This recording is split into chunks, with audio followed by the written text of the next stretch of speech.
প্রতিদিন গীতাপাঠ শুনলে মন শান্ত হয়, জীবনে সঠিক পথ দেখাতে সাহায্য করে। দুঃখ, ভয়, রাগ দূর হয়, আত্মবিশ্বাস বৃদ্ধি পায়। কর্ম ও ভক্তির মাধ্যমে হৃদয়ের শক্তি, ঘরে শান্তি ও জীবনে আলো নিয়ে আসে। তাই প্রতিদিন আমাদের চ্যানেল থেকে 2টি শ্লোক সহ একটি পাঠ শুনুন। কিরীটিনম গদিনম চক্রহস্তম ইচ্ছামি ত্বম দ্রষ্টুমহং তথৈব তেনৈব রূপেণ চতুর্ভুজেন সহস্রবাহু ভব বিশ্বমূর্তি।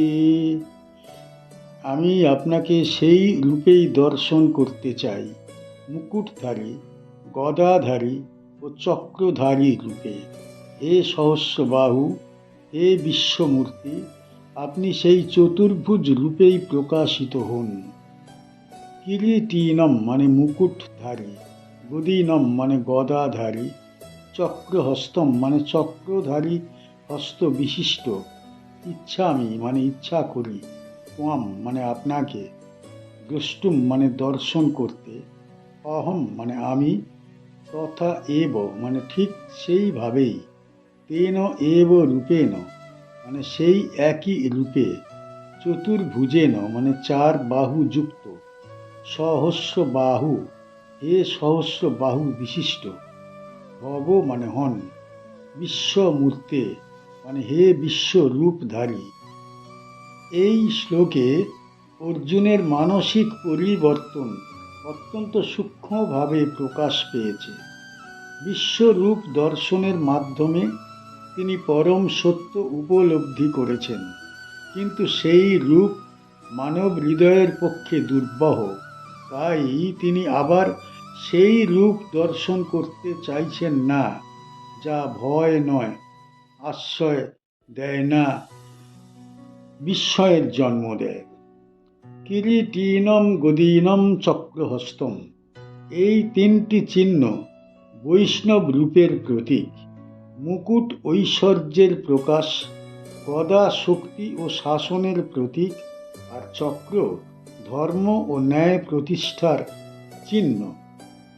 এই রূপ ভগবানের করুণা ও রক্ষা কর্তৃত্বের প্রকাশ।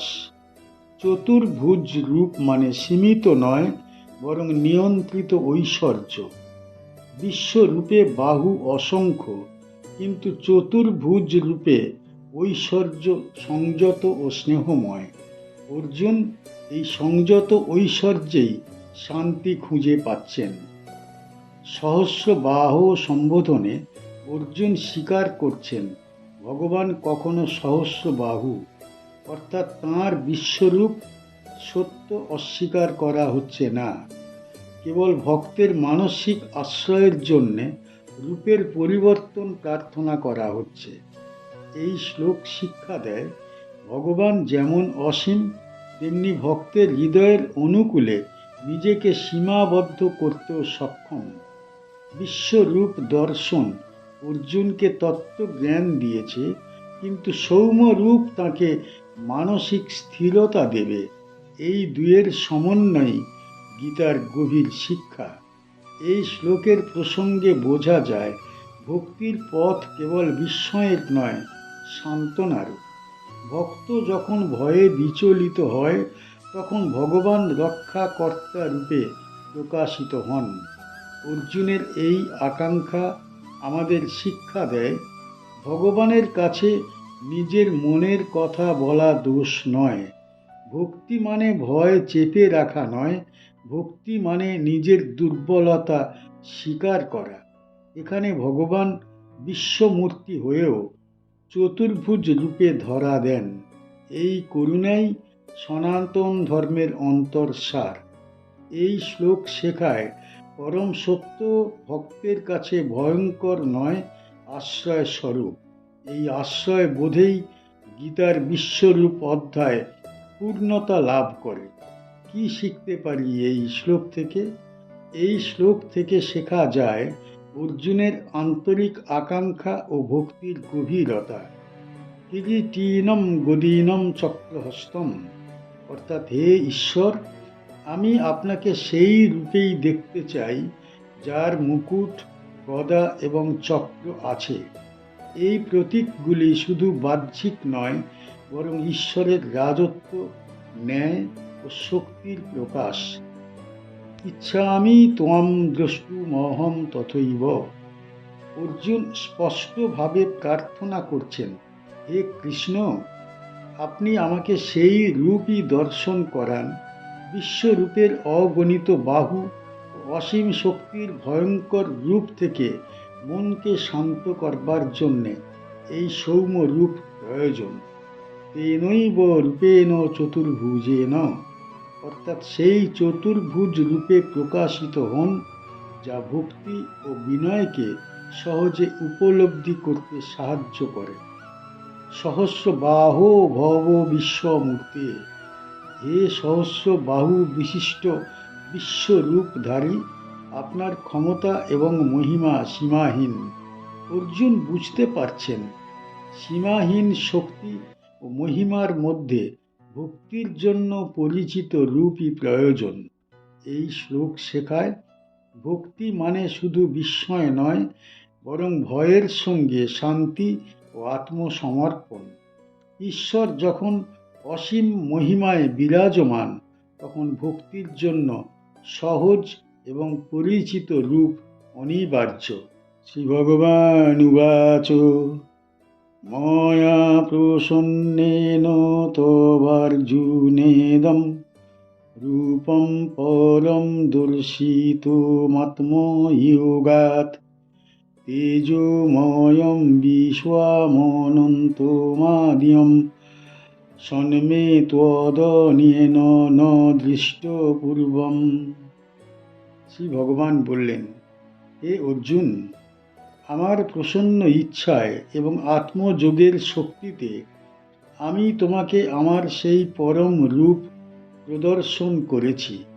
এই রূপ তেজোময়, সমগ্র বিশ্বব্যাপী, অনন্ত এবং আদি স্বরূপ। তোমাকে ছাড়া অন্য কোনো জীব এই রূপ পূর্বে কখনো দর্শন করেনি।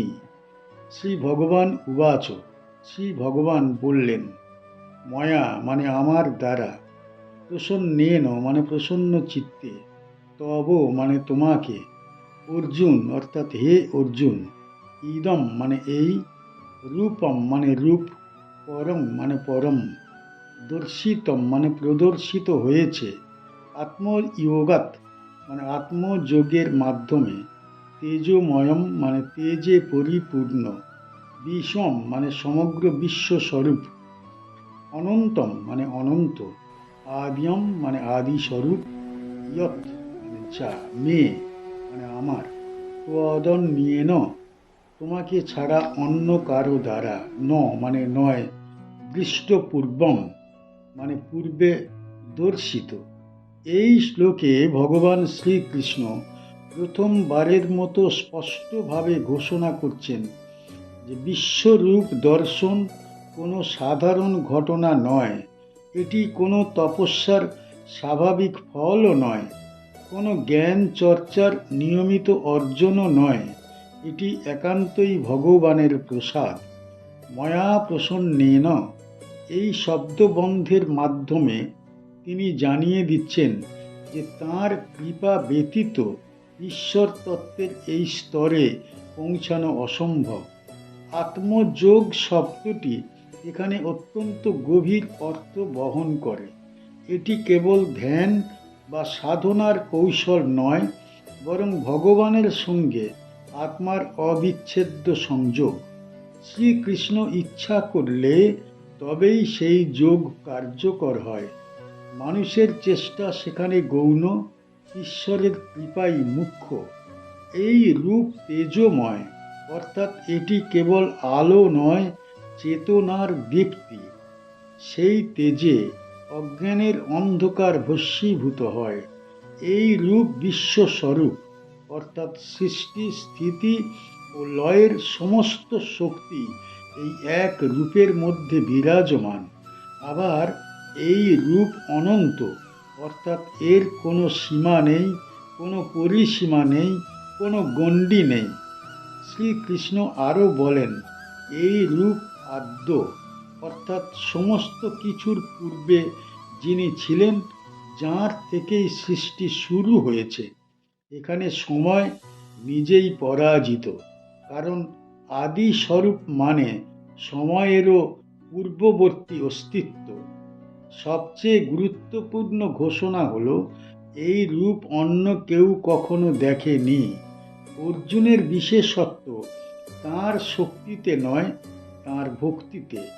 তাঁর অহংকার শূন্য আত্মসমর্পণই তাকে এই অনন্য দর্শনের যোগ্য করেছে।